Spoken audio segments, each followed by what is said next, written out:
Para sa mga batang ito, may katuwang na sila patungong paaralan.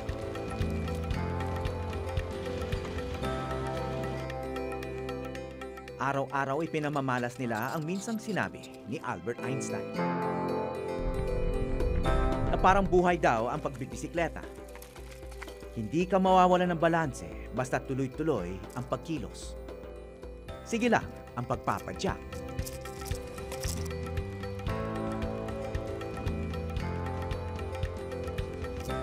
Kilo-kilometro ang kailangan nilang baybayin para maitupad ang pangarap ng maraming Pilipino. Ang makapagtapos ng pag-aaral.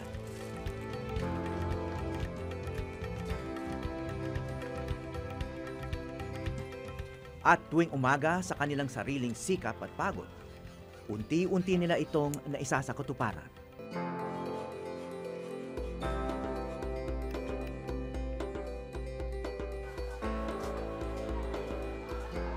Ngunit malayo pa ang tatahakin nila.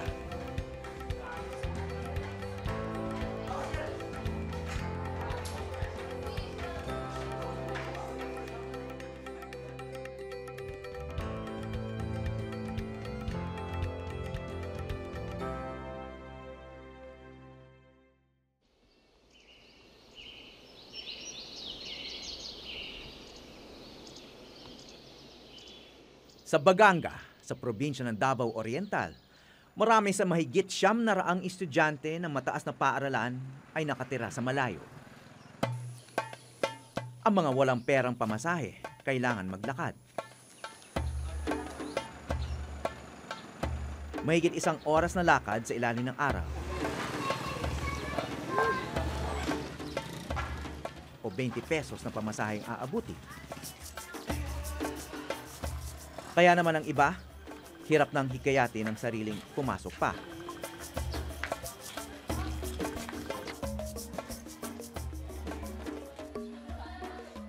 Kung sino yung alam doon sa program ng Bikes for the Philippines. Ngunit isang araw may mabuting balitang dala ng isang bisita. Ang dayo ay may solusyon daw sa problema ng madalas na pag-a-absent. Sino yung marunong magsakay ng bike? Siya ay pinuno ng Bikes for the Philippines, isang grupo na namimigay ng mga bisikleta sa mga paaralan para magamit ng mga mag-aaral. Taas yung bike nyo at pumarang kayo, nakaganito kayo, ano mangyayari? Matutumba. Kasi po yung aming first vision was to really just reduce dropout rate. Ganun din yung parang increase attendance, reduce dropout rate, yung ganun din, higher grades. Ako mag-aaral, ikaw magpadyak. Padyak. Sige. Taong 2010, sinimula ni Joel Wichico ang programa. Ang mga bisikleta, segunda manong donasyon mula sa Amerika, na inaayos ng retiradong negosyante para pakinabangan ng mga bata. Bigyan nyo ng importansya yung bike nyo kasi maraming naghirap para bigyan kayo ng bike na libre. Hindi kayo magbabayad. At ang gusto lang namin, kami, na makatapos kayo ng schooling, hindi lang yon, pero maging, professional, maging mabuting tao, disiplinado, responsible, safety, lahat yan. Makatulong sa ibang tao din. Pedal! Pedal! Pedal! Sige! Oh! Liko! Liko! Naging bahagi ang Bikes for the Philippines ng programang Pedals and Paddles ng Department of Education noong nakaraang administrasyon. Sa buong Pilipinas, 18 na ang bilang ng eskwelahang nabigyan ng mga bisikleta. Kasama ang Dr. Beato Macaira National High School sa Baganga, Davao Oriental. Ang biyayang ito may kaakibat na tungkulin. Walang iwanan. Pag may nasira, tulungan. Pag may na-aksidente, tulungan. Anong gagawin? Tuloy-tuloy ba? Hindi. Anong gagawin? Hingin po muna lahat. Ang inisip natin, how do we inculcate now yung camaraderie dun or tulungan dun sa bike ride na yon? So ang ginawa namin, yung walang iwanan. So, pag may nasisiraan, may nasusugatan, ang ginagawa namin, dapat huminto lahat. So, meron niyang Meron po kaming nilalagay na pacer sa harapan, tapos may marshal sa gitna, tapos yung sa likod, yung parang mechanical messenger. They have to be positive contributors to society, if not to the society, their community.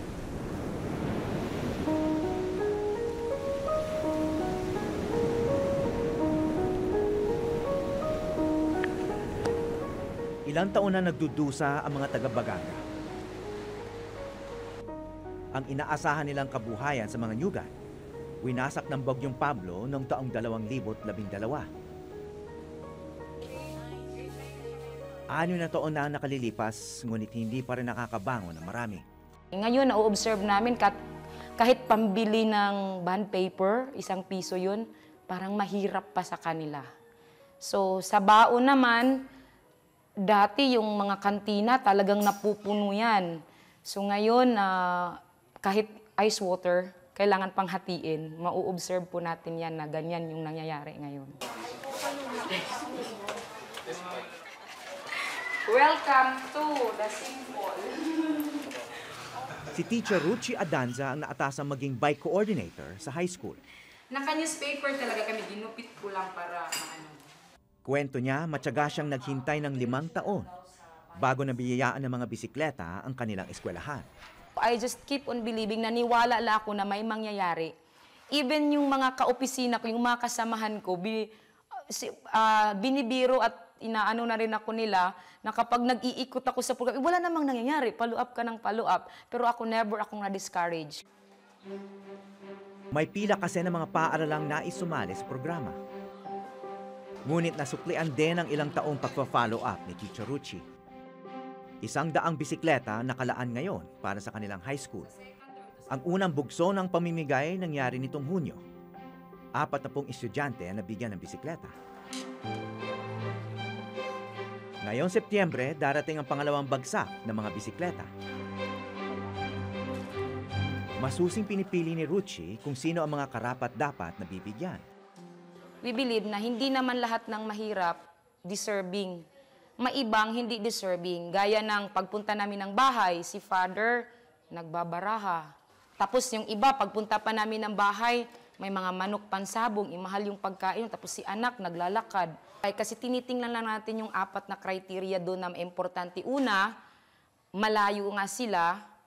Tapos pangalawa, marami silang magkakapatid sa bahay, nag-aaral. Pangatlo, wala silang motorsiklo or any vehicle na pwede nilang gagamitin sa school. At saka pang-apat, yung tinitingnan natin na may good attitude at saka may mabuting family or may good family background. Isa sa mga nasama sa unang batch ang grade 9 student na si Nerfy Masudo. Pang-anim siya sa 8 magkakapatid.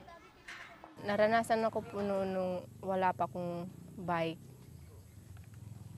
Madalas akong pumasok ng mga alas 8. Parang pagdating ko doon, resist na. Yung nakakuha po ako ng bike, palagi na po ako nag-aaral ng mabuti at saka hindi na po ako nag-absent. Nung wala naman akong bike, gusto kong magtrabaho sa Davao para makatulong sa aking pamilya. At saka para naman makaon sila. Ang dalawa pa niya nakababatang kapatid na sina Nerissa at Nicanor, pumapasok din. Wala pang bisikleta ang dalawa, pero bahagi sila ng batch 2 na mabibigyan.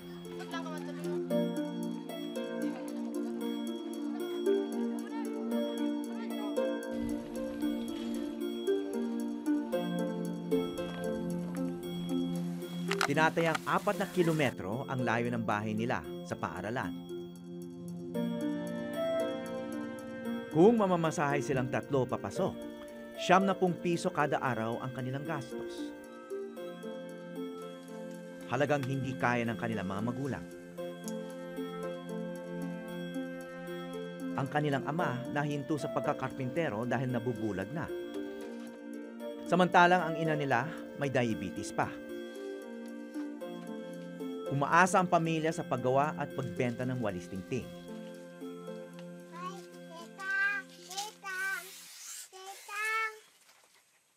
Nang gumuho ang tahanan nila noong bagyo, nilipat sila rito. Ngunit kahit salat ang pamilya, itinutulak pa rin ang kanilang ina na mag-aral si Nerfie. Kwento niya, kung wala ang bisikleta, marahil huminto na si Nerfie sa pag-aaral at namasukan bilang kasambahay sa Davao City. Kung gusto mo, tapusin mo na lang yung pag-aaral mo ngayon na taon para sunod, pagpasok mo, makaano ka sa ibang taon. Hindi ka na magpabalik-balik. Yun, naniwala sa akin. Kaya to make siya ng pumasa, grade 9 na lang. Bago igawad ang mga bisikleta, kailangan munang dumaan ang mga mag-aaral sa isang puspusang pagsasana. Go. Pwede mo na gawin yung 5-second rule, Yes.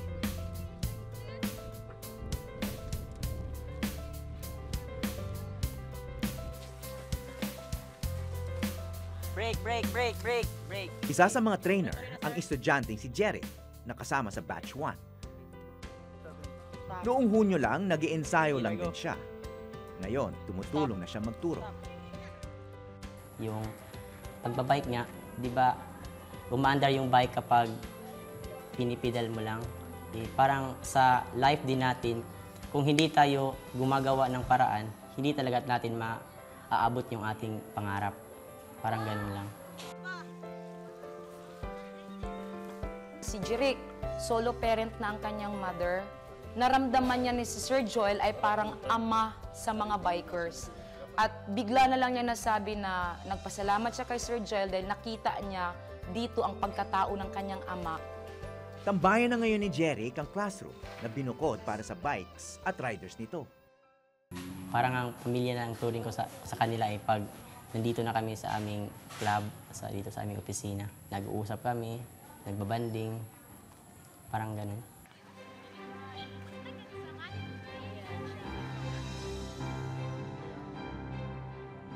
Lahat ng batang pinipili para sa programa ay may sari-sariling pinagdadaanan sa buhay. Ngunit hindi basta ibibigay sa kanila ang bikes.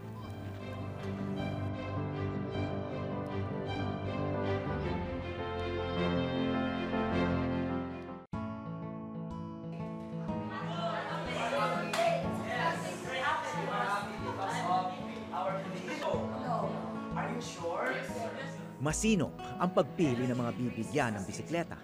Traffic level. The left side, what picture is that? Hindi ito pabuya sa pagkakaroon ng mataas na grado. Kahit sino pwedeng mapili basta't may tunay na pangangailangan at handang tumupad sa patakaran ng programa. What is that? Okay, photos. Katulad ni Reynaldo Naki. Naki rin ang kanyang palayang.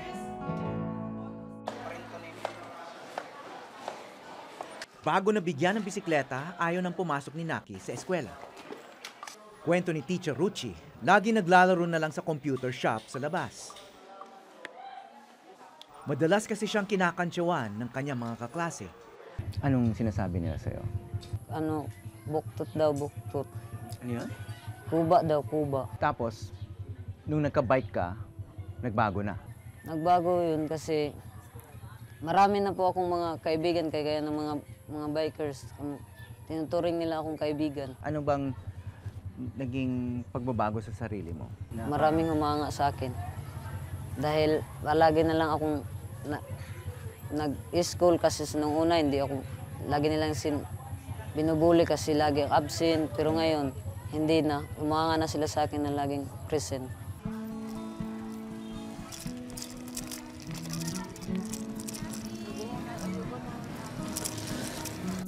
Pinili ko to.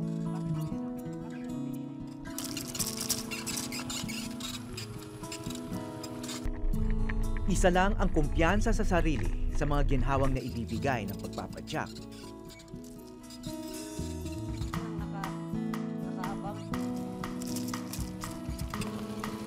Magandang exercise ang alam ng marami at libreng transportasyon.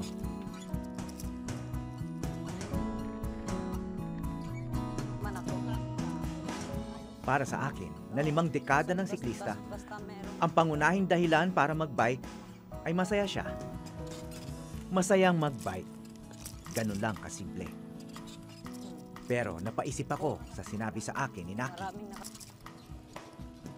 parang paningin ko, kagaya lang kami. Pantay-pantay. Pag hindi nakabike, Hindi yung, kasi kapag hindi ako nakabike, malaki sila, tapos ako yun lang. pag nakabike Pag naman, nakabike, pantay-pantay yung tingin. Kasi malaki na. Gaya sinabi ni Ma'am Ruchi, from being shy, naging Showy. showy. So yun, nag-evolve na yun yung aming vision to that, to help them really become better people, better persons in helping discipline, helping others. So may values, naging values formation ng ang aming vision using the bike. sabay tayo sa kanila.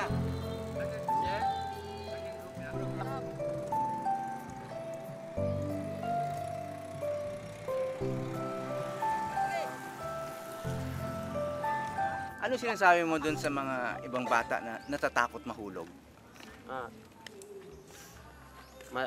Sinasabi ko minsan, sir, basta mag-focus na siya sa daan at huwag silang maging panic so that ang pagbibisikleta nila, sir, maayos.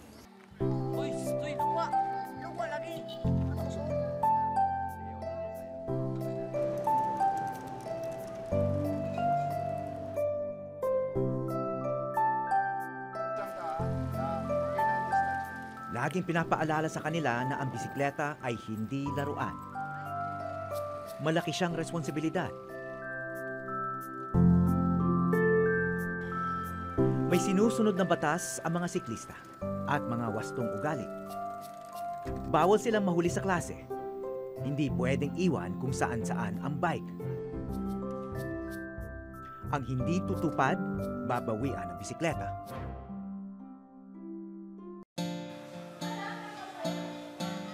Mechanic namin, assist from the training. Ang kanilang tagagabay, ang ulirang guro at bike coordinator na si Teacher Ruchi. Ayon kay Joel, sa mga bike coordinator tulad ni Ruchi, nakasalalay ang tagumpay ng programa.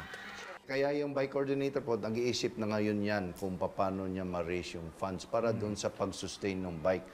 Para hindi naman laging galing doon sa kanya. So nagiging creative po yung bike coordinator. Kasi dahil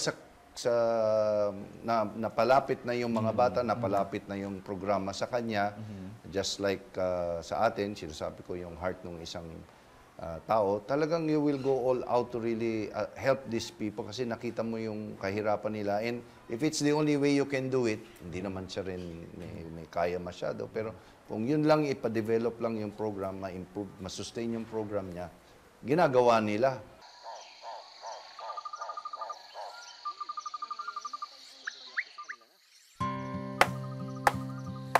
Walis tingting ay ibinenta niya doon sa may tindahan. Di nagamit yung bike. So kung wala yung bike, de buhat-buhat niya yon. Oo. Mas nakakapagod. Di, mahiya. Mahiya siya. Bakit? Siyempre, dalaga siya. Di, mahiya pag ibuhat niya yung walis tingting. Ang bisikleta ni Nerfy, hindi lang niya kasama sa eskwela.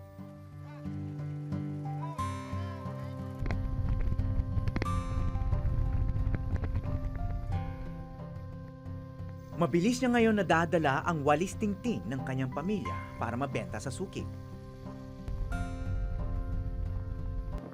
20 pesos ang kita nila bawat isang bugkos.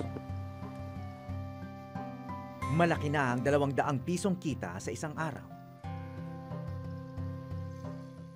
Ganyan na ang kalagayan ng maraming pamilya sa Baganga mula nang nawasak ng bagyong Pablo ang mga kabuhayan dito.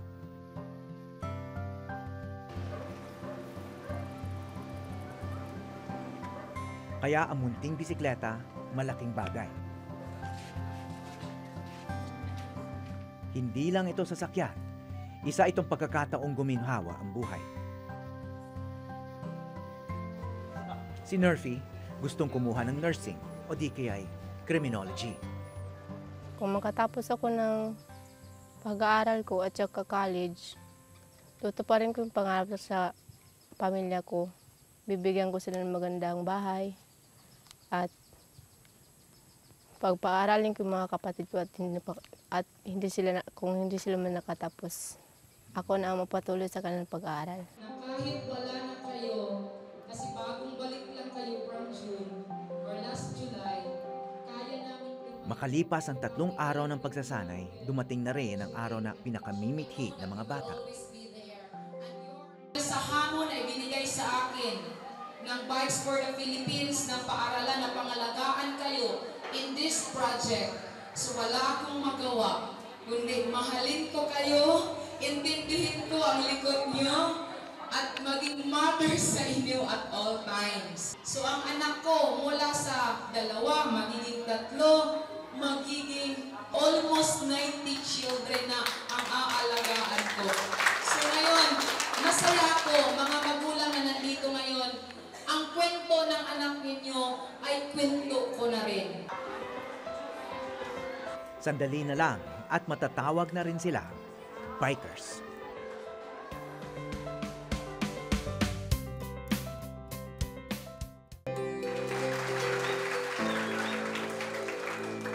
Sakay na, tara, go na. Sa halip na diploma, bisikleta ang tinanggap sa entablado. Sa mga kabikers, dapat nating alagaan at wag ibenta ang bisikleta natin dahil hindi ito atin. Ito ay pag-aari ng school natin at pinahiram lang sa atin ito upang may magagamit tayo sa ating pag-aaral at hindi na tayo maka-absent at malilate. Makakasama na ni Nerfy ang kanyang mga kapatid sa araw-araw na pagpapadyak. Si Nicanor, hindi na kailangan ipuslit ang bisikleta ng kanyang ate.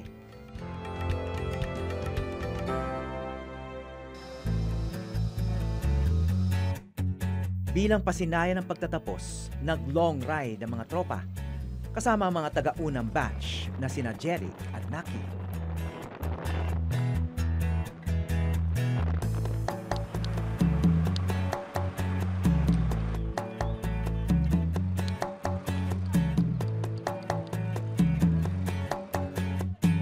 Bagamat nariyan lang ang dagat,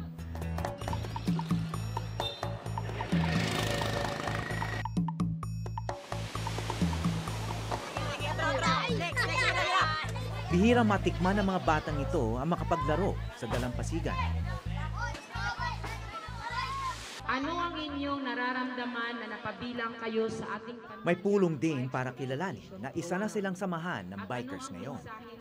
Masaya ako kasi nakatulong si Sir Joel sa amin. Kahit wala yung papa namin. Kahit yung tulo namin, wala ng pera.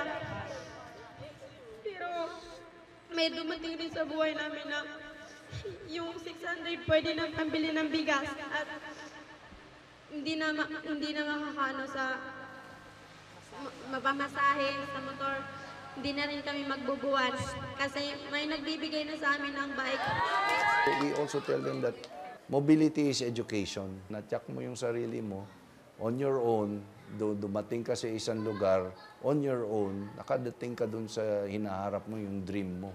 Dahil sa sarili mong sikap, di ba? Maganda yon. And I think that's also one of the, we can relate that to the kids. Kay tamis nga ng pakiramdam kapag may narating ka mula sa sariling pagsisikap. Araw-araw na ito mararamdaman ng mga batang ito. Sa katunayan, ang pagpapadyak ay maaari nilang gawin habang buhay. Hanggang sa pagtanda nila mararamdaman ang saya na una nilang natuklasan sa una nilang bisikleta. Mula Baganga, Davao Oriental, ako po si Howie Severino at ito ang Eyewitness.